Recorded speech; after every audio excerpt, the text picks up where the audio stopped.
I don't know. I'm still, there's some people who haven't got back to me yet, so I don't know yet. Same with the morning, I don't know for a couple of people. So. Yeah. Yeah, I don't know if there's an afternoon spot. I really don't yet. Do you have an evening class or on Saturday? On Saturday, no. Okay. No, just Thursday evening, there's an evening class. Okay.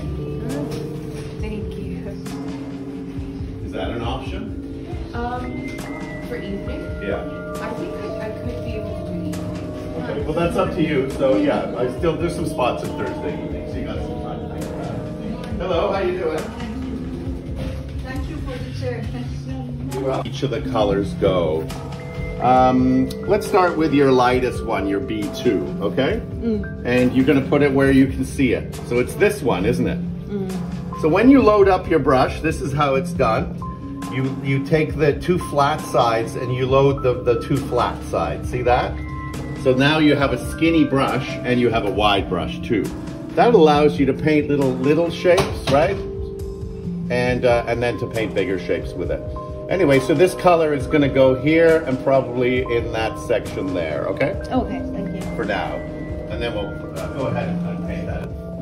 So use enough paint, thick enough that you don't have raised brush strokes, but you're getting all those, you're working the paint into the valleys there. So it's just one clean shape, like a paint by number, right down to the dash line. Okay, see how clean that is? Okay, and I think we should probably end this in a little line rather than just in a big thing, because it slips into a smaller area there. Okay, so do that one area, and I think then we're going on to another color. By the way, it's one brush per color. You never use that brush for another color today, because if you did, you contaminate them and they don't become either color, which is frustrating. Put your finger down and use that as a stabilizer, right, like this. Okay, and then you have control because you've got this, right, and you can go out, come in, you can stay out, and also I'm on top, I'm not painting sideways. We don't paint sideways, okay? So yeah, finger down and pivot on it, finger down, see? And go slow. You need to work the paint into those areas. You can't do things fast with all this. That's why they cost so much money. Okay.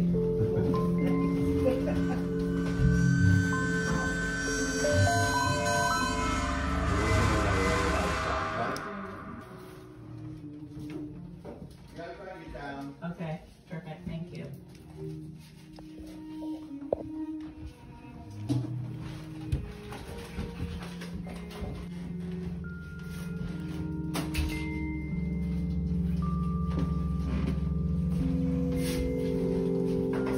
Okay, this is a bed bug line. We haven't made anything on the dark side of the bed bug line yet, so you're incorrect with these.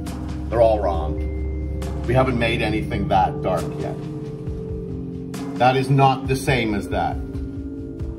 Okay? Yeah, did you have a piece of tape there?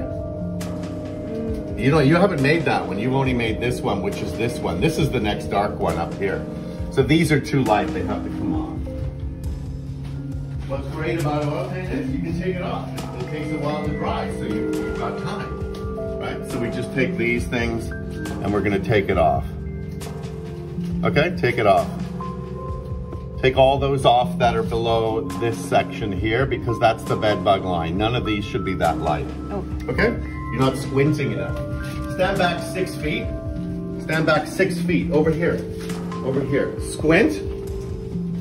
Squint now. Do you see anything this light in that section? You think that anything like up here looks like anything down here? No. No. Okay, no. Okay, so don't put, if you're gonna use a sharpener, maybe you wanna use this sharpener. Oh, okay. So, so you're making the lines, right? Oh, so you're just resetting. Okay, yeah, you look like you're doing something. And yeah, those are quite dark, so they're might even have be darker in that way. Okay, so you're gonna darken it. Yes. Okay. Do you need this for anything else? Your W6? Then you don't want to use all that up. Then you won't. Right, exactly. Don't darken it all. Just need a little bit. You don't need that much.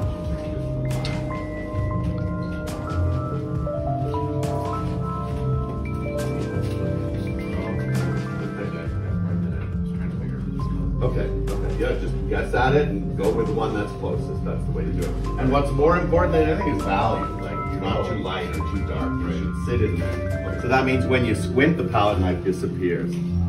Okay, so everything back down here, we're gonna make dark.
Like it's right.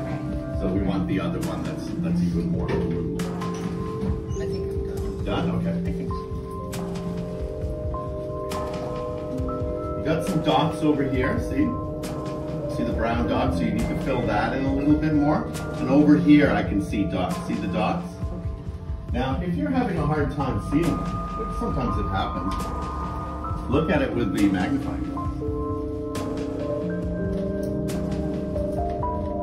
The other spot was sort of over here. See the dots right here? See the brown? You're trying to get rid of all the brown. You're a little thick here, so use that dusting brush and sort of dust it a little bit. We just want it to be an absolutely flat line.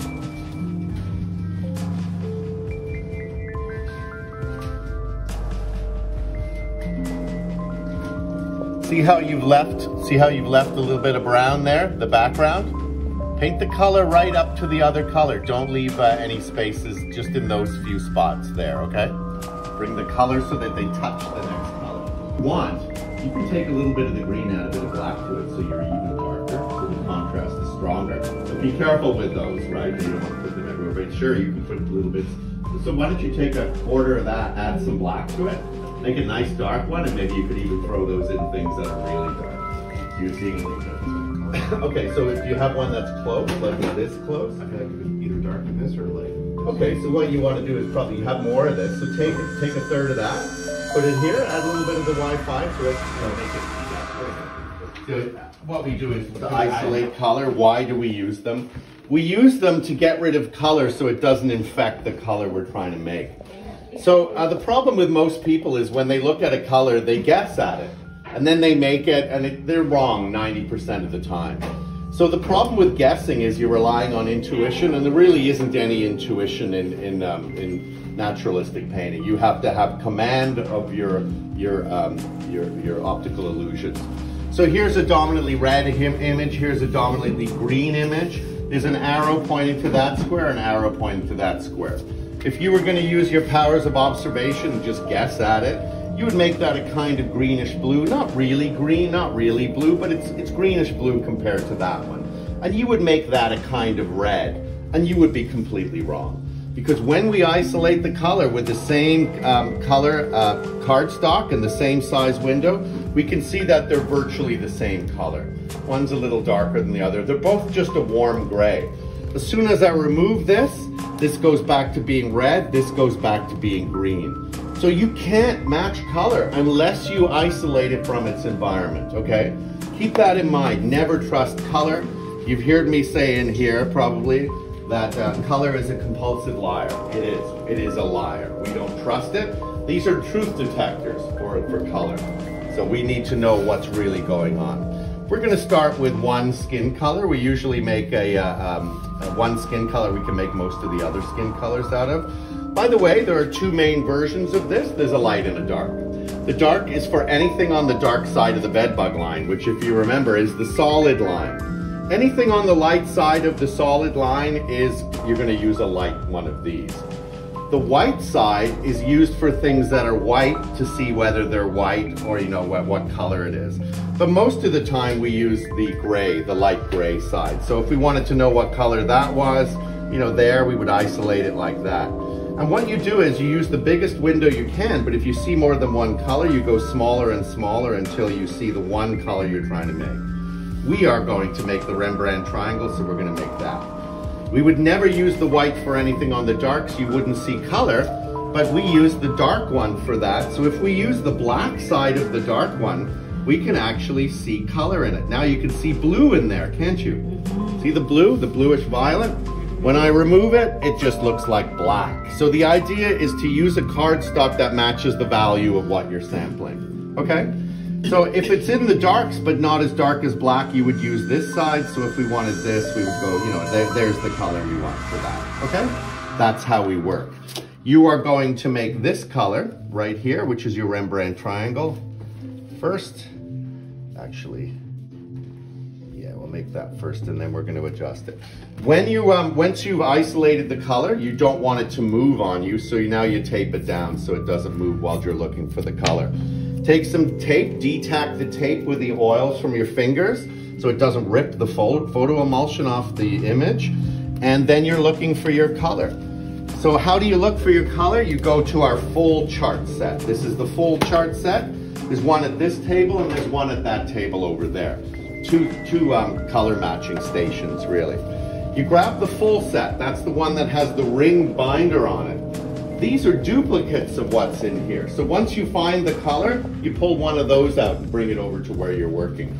But right now we need to see what this color is. So we don't know whether it's on this chart. Oh, usually we start with red at the top.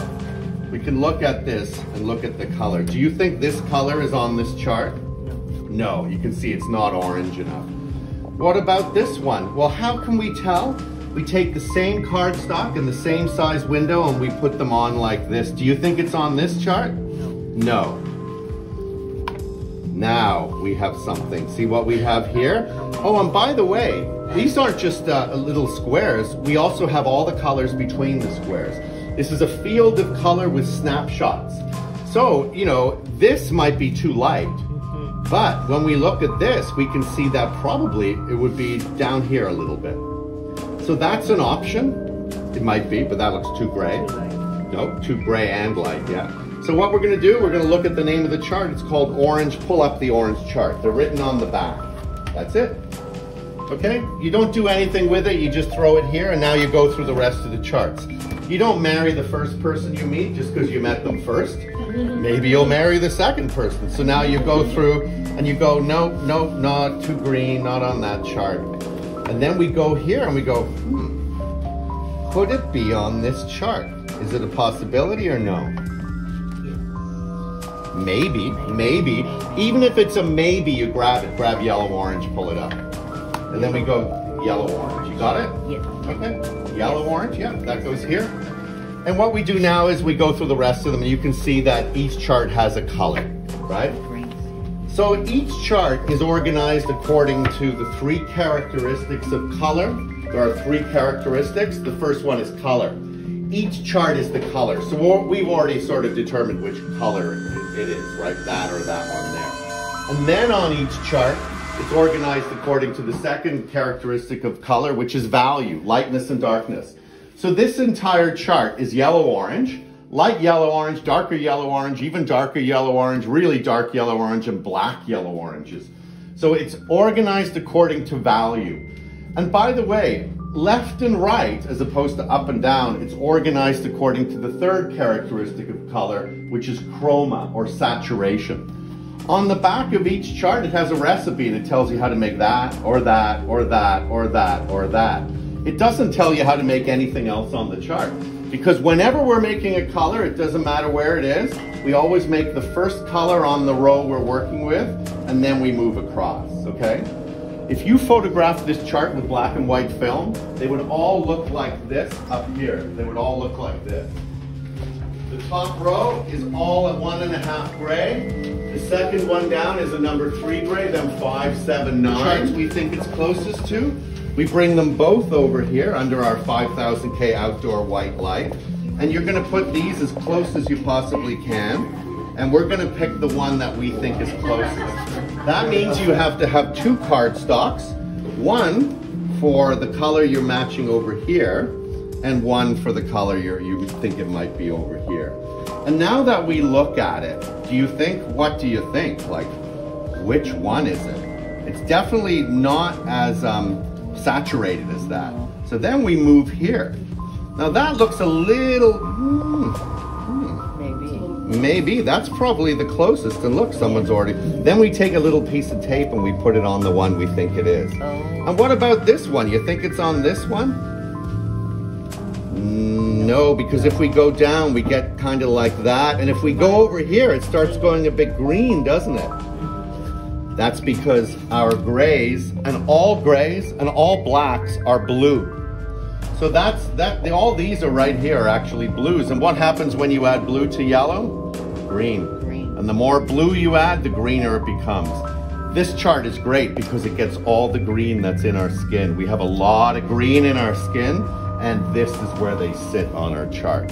Okay, so we rejected this chart and we think it's closer to this one, and that's what we're gonna make, okay? We only keep one color. Well, we're starting with one color.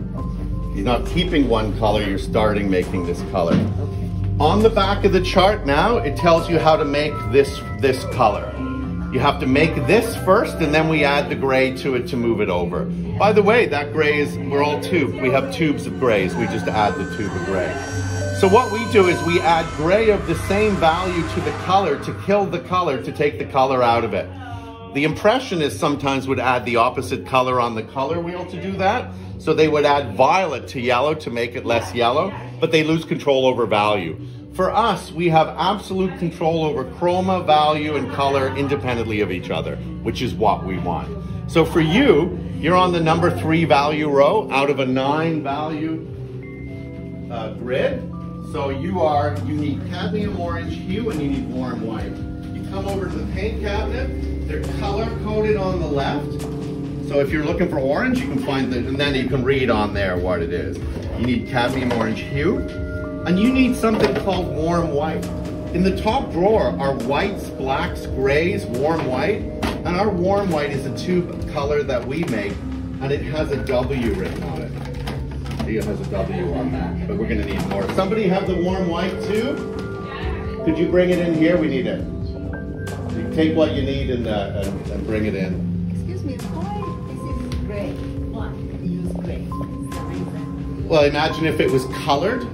Don't you think it would affect how you see the color? It's neutral. It's neutral. It's absolutely neutral. If it was a colored gray, even if it was a greenish gray, good luck matching color. It would make all your colors look redder. So you got to be careful about that. It has to be gray. And it's really important it's the particular kind of gray. So what we do now is we're going to make this, and cadmium orange hue right out of the tube is this dark. We're gonna lighten it until it's there. Okay? That's what you're doing. I'm gonna put more than you think you need.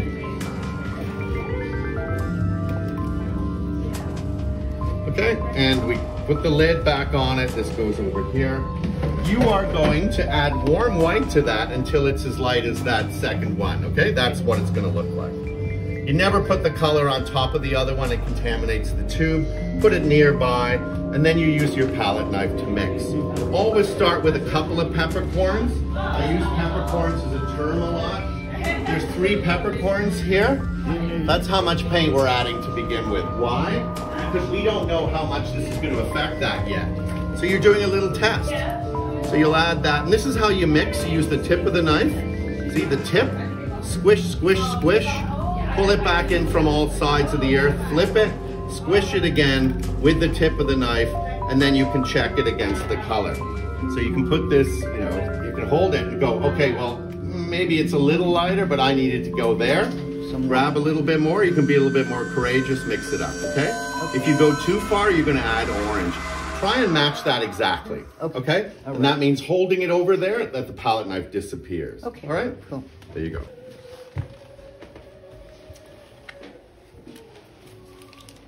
I suggest whenever you open a packet, try and get the color all together. It dries less quickly. Yeah, too bad we didn't have more of that because we could certainly darken it to go for the next darker version. You know what? Before we do that, I want you to paint a little bit of that in this section here. See?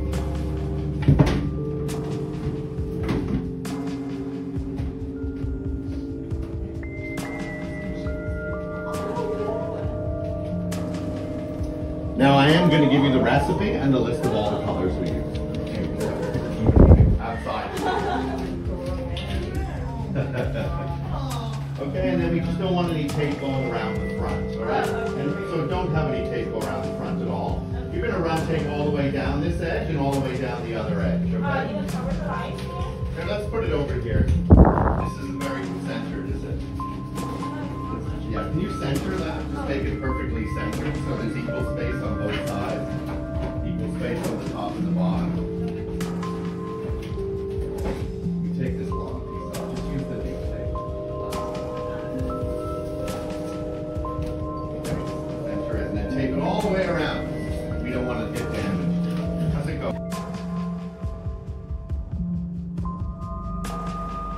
Okay, you did that? Yeah. Okay, you can put that away now. We're not going to use it anymore. We're going to go on to a new color. So we're making a darker version. And,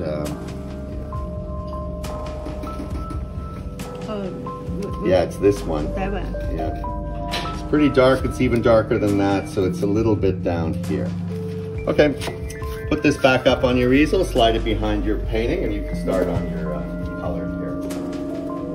So we need, we're making Viridian hue. Okay, you need Viridian hue. You need a bit of white, just titanium white, and we need number 7 gray, okay? And black. Okay, get Viridian out of the cover. Viridian. Hue, it's down at the bottom. And get black from the top drawer, lamp black. What do you do with this ball?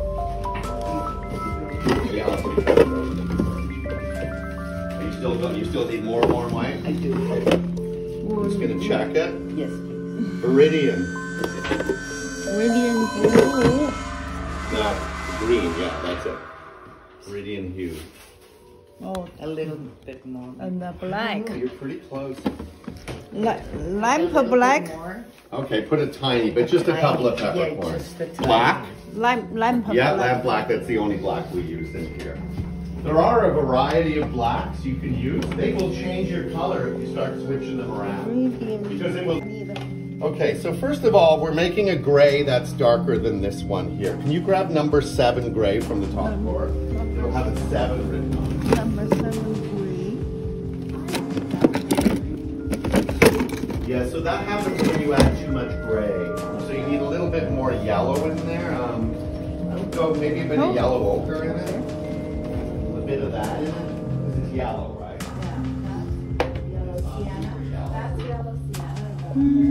Raw sienna, I think you should yellow ochre. It's a little yellow. It's the next one up from that. That's probably our darkest yellow.